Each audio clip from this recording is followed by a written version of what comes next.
I'd much rather have this. Listen to this. Listen. Doesn't that sound good? I'd much rather have this than some wilted leaf out there. Guten gardening, everybody. Well, I'm out here just after sunrise, about 5:19 a.m. here in Zone 5, Wisconsin.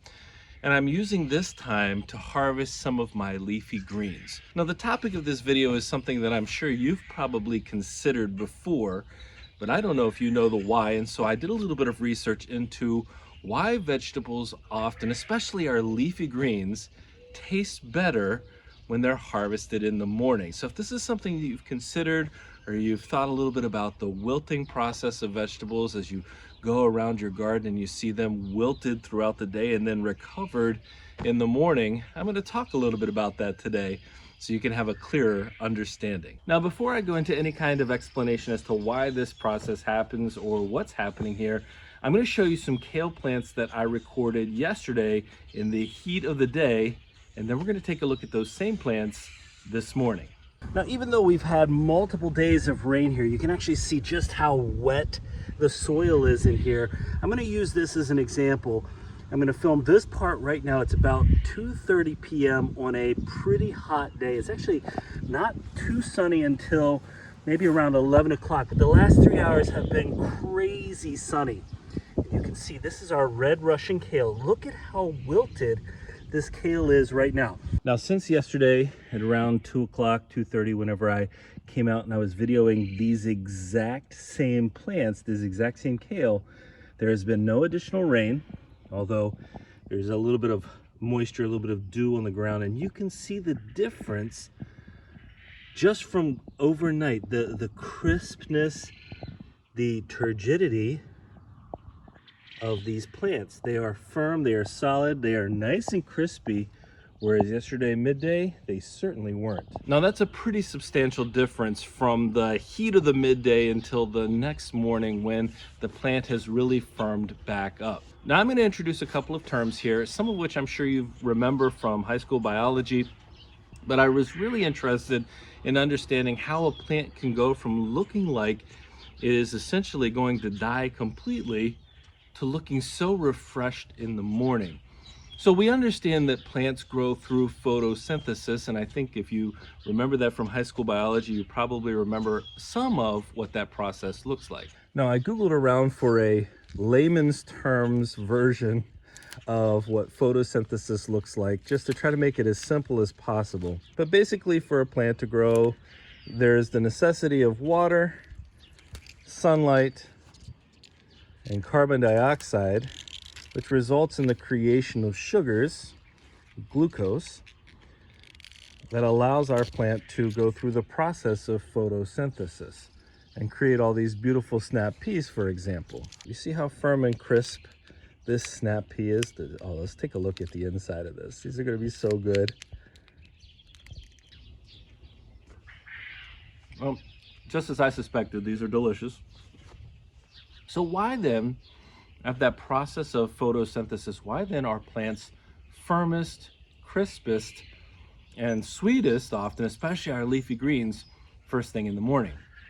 Well, during the day, the plant is pulling in some water from the roots, but the sun is also beating down.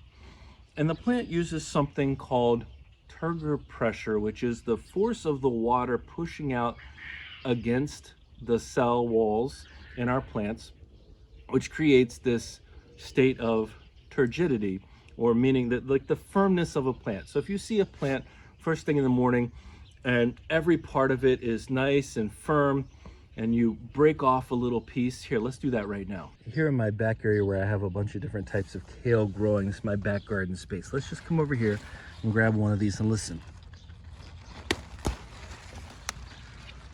You hear how crisp that sounds? You can see just how crisp and nice, and I can hold this plant by the stem right here, and because this is turgid, because the water is pushing against the cell walls in here, this thing is not wilted at all. Now, I have just removed this leaf's ability, this piece of kale's ability to absorb water.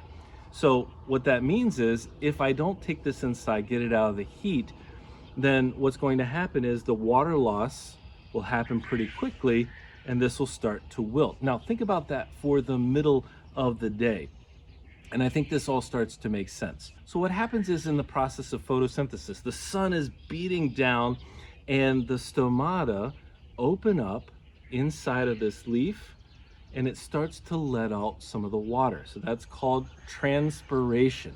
Spire, by the way, means to breathe. Trans means across, and shun means the active state. So transpiration is the active state of breathing across. There you go, a little bit of word knowledge. So when transpiration occurs, then the plant starts to lose water as all this product of taking in carbon dioxide is happening, this process of growing through photosynthesis. And when it's really hot outside, the water loss starts to exceed the amount of water coming in. The turgor pressure starts to go down, which means it's less turgid, which means you get wilting. And that's why your plants look like that in the middle of the day. Now, in addition to having greater turgor pressure, why are my plants, especially my leafy greens, is seemingly sweeter when I harvest them in the morning? And I think there are actually a couple of reasons for that.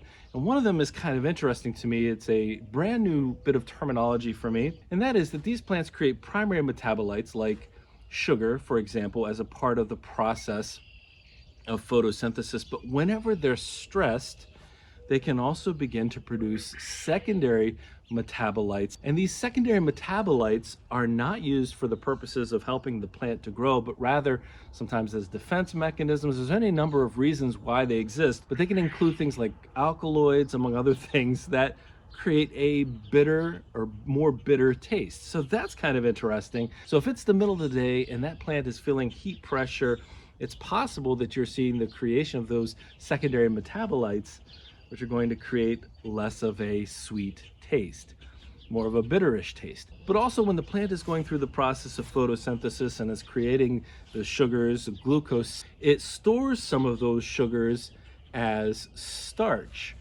And then what happens is, overnight, it goes through a process where it breaks down some of those starches, which are really a complex form of glucose, and it breaks them back down into glucose, which would then be sweeter, which allows for some more sweetness in the plant that you're harvesting. Now, I found all of that research to be really interesting. And while I know as a gardener, I don't really want to be out when it's 95, 96 degrees with the sun beating down. That's not safe.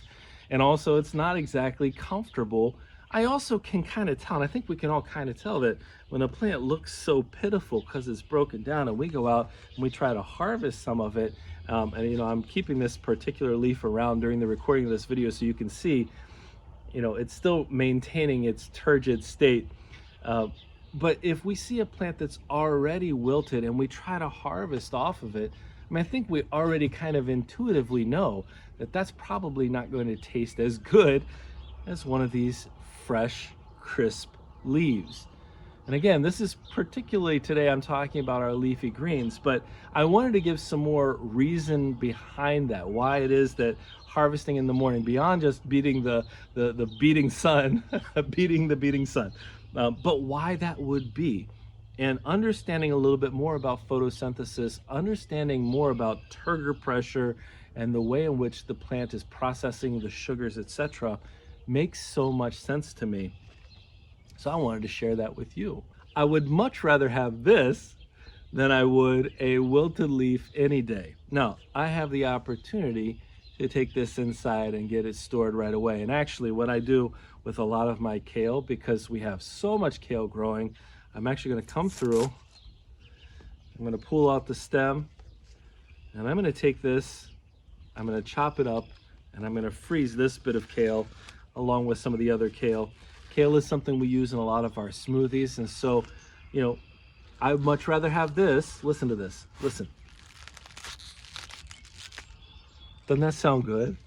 I'd much rather have this than some wilted leaf out there. Well, I hope you found today's video informative. You know what? I love learning new things in the garden, or learning the why behind a lot of what we do in the garden. More than just it's a habit, now I understand even better the scientific rationale behind why it is that I'm harvesting my plants when I do.